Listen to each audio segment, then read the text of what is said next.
আসসালামু আলাইকুম ওয়া রাহমাতুল্লাহ। সকলকে আন্তরিক শুভেচ্ছা জানিয়ে শুরু করছি।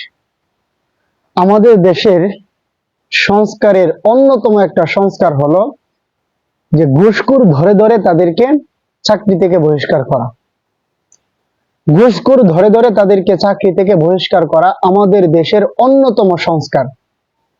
আজকে ঘুষখোরের কারণে ঘুষখোর প্রত্যেকটা সেক্টরে ঘাপটি মেরে থাকার কারণে আজকে কোনো একটা সেক্টরে উন্নতি হয় না। আজকে দেশের ভিতরের যত পাপাচার, সব পাপাচারের মূলে দেখবেন যে ওই ঘুষ নামক বিষয়টা আপনি খুঁজে পাবেন প্রত্যেকটা সেক্টরে।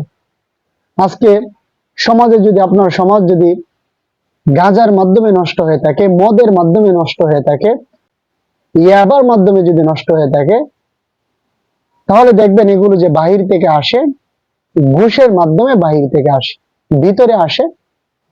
ভিতরে আসার পরেও এই বিভিন্ন পাপীরা ভিতরে যখন চলমান এগুলো চালায়, তখনও তারা কিন্তু এই ঘুষ নামক বিষয়টা দিয়েই কিন্তু তারা ওই রকম ভাবে চলাফেরা করে। সুতরাং ঘুষখোর যারা, তাদেরকে ধরে ধরে তাদেরকে চাকরি থেকে বহিষ্কার করা এবং সেই জায়গাতে আমাদের দেশের মেধাবী ছাত্র যারা যারা আজকে লাখ লাখ মেধাবী ছাত্র তারা বেকার, তাদেরকে ওই জায়গাতে নিয়োগ দেওয়া, এটা সরকারের অন্যতম একটা দায়িত্ব এবং দেশের জন্য অন্যতম একটা সংস্কার। আপনি যদি ভূমি অফিসে যান, যে জায়গাতে 1000 টাকা আপনার খরচ হওয়ার কথা সর্বোচ্চ 1200, সেই জায়গাতে আপনি এই কাজটা 12,000 টাকা দিয়েও করাইতে পারবেন না। যদি আপনার জীবনে কোনোদিন এই জায়গাতে আপনি গিয়ে থাকেন, তাহলে বিষয়টা আপনি লক্ষ্য করেছেন এবং আপনি ঘুষ দিয়েছেন। এই ঘুষ দেওয়ার যে পাপ, এই পাপের সাথে আপনিও সম্পৃক্ত হয়েছেন। এবং আরো অনেক সেক্টর আছে। আজকে আমরা বলি পুলিশ নামক যে আমাদের একটা প্রতিষ্ঠান, এই প্রতিষ্ঠানেও আমরা দেখতে পাই যে 5 আগস্টের আগে যেরকম একটা অরাজক একটা পরিস্থিতি ছিল, পরিবেশ ছিল, এর পরেও 5 আগস্টের পরেও আপনি যদি গিয়ে থাকেন, আপনি দেখবেন যে ঘুষের সাথে তারা কি অনেক সম্পৃক্ত। এখনো কিন্তু তারা কি করে না, ঘুষ ছাড়া তারা কোনো কাজ নিতে চায় না, ঘুষ লাগেই। সুতরাং আপনি একটা উন্নত দেশ কখন পাবেন? আপনি যদি আজকে বহির্বিশ্বে তাকান, বহির্বিশ্বে আপনি দেখবেন কোনো ঘুষখোর নেই। কারণ কোনো ব্যক্তি যদি ঘুষ খায়, সরকারি কোনো আমলা, কোনো কর্মকর্তা, তাকে চাকরি থেকে বহিষ্কার করা হয়। সুতরাং চাকরির ভয়ে, চাকরির মায়ায় সে কি করবে না, ঘুষ খাবে না।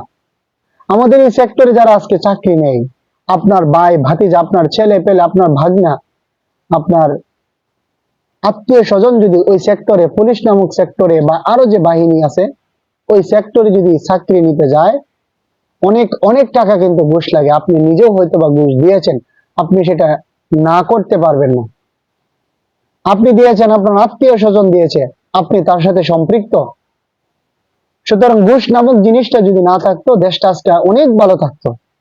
সুতরাং আমার আহ্বান থাকবে সরকারের প্রতি, এত বড় আমি কোনো ব্যক্তি না যে আমি বললে একটা কাজ হয়ে যাবে, কিন্তু আমি একজন দেশের নাগরিক হিসেবে আমরাও তো কিছু বিষয় বুঝি, একেবারেই যে বুঝি না বিষয়টা তো এমন না।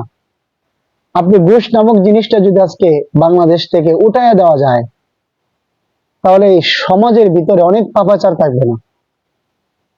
আজকে সরকারি কর্মকর্তা আমলারা আজকে যদি ঘুষ নামক জিনিসটা শুনলে তাদের শরীরে যদি কম্পন সৃষ্টি হয়, তারা যদি ভয় পায়, তাহলে দেশ ভালো থাকবে, জনগণ ভালো থাকবে।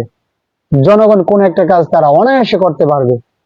ভূমি অফিসে গেলে আজকে 1000 টাকার মধ্যে 10,000 টাকা দিয়ে একটা কাজ করানো যায় না। এই বিষয়টা থেকে আপনি ভুক্তভোগী না, আমি ভুক্তভোগী না, আমার অধিকার কি এটা ছিল? আমি আজকে এই বাংলাদেশের নাগরিক, আমি চাই যেন আমার কাজটা কি হয়, যেন অল্পতেই হয়ে যায়। সরকার একটা ফিস অবশ্যই আমাদের থেকে নেই, আমাদের থেকে ট্যাক্স নেই। সুতরাং আমি কেন এক্সট্রা তাদেরকে পে করব? তাদেরকে কেন আমি এক্সট্রা ঘুষ দিব? এটা সরকার দেখবে, সরকার দেখা এটা তার দায়িত্ব।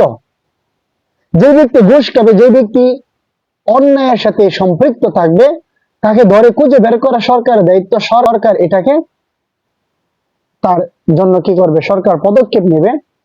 এবং তার মধ্যে আমাদের দৃষ্টিকোণ থেকে মনে হয় যে অন্যতম একটা ওইরকম হইতে পারে যে তাদেরকে ধরে ধরে বহিষ্কার করবে। তাদের জায়গাতে আমাদের দেশের যে শিক্ষিত বেকার লাখ লাখ তাদের পরিমাণ এবং মেধাবী শিক্ষিত, তাদেরকে এই জায়গাতে নিয়োগ দেওয়া, আমাদের বেকারত্বের যে হার এটাও কমবে।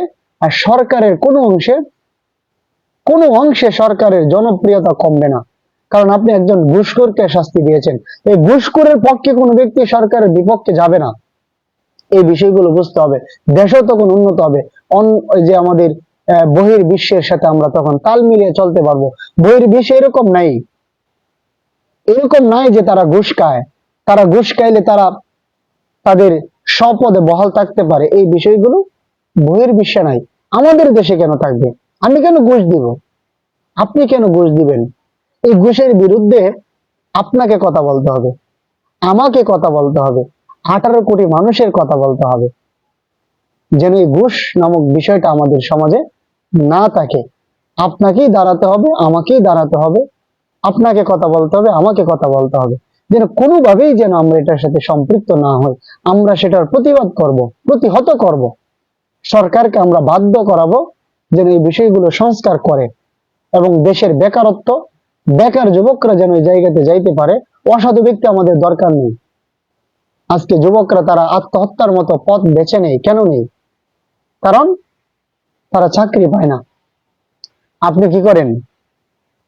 এই অসাধু ব্যক্তিদেরকে ধরে ধরে তাদের চাকরি থেকে অব্যাহতি দেন, তাদেরকে বহিষ্কার করেন, ওই যুবকদেরকে তাদের জায়গাতে নিয়োগ দেন, যুবকরাও চাকরি পাবে।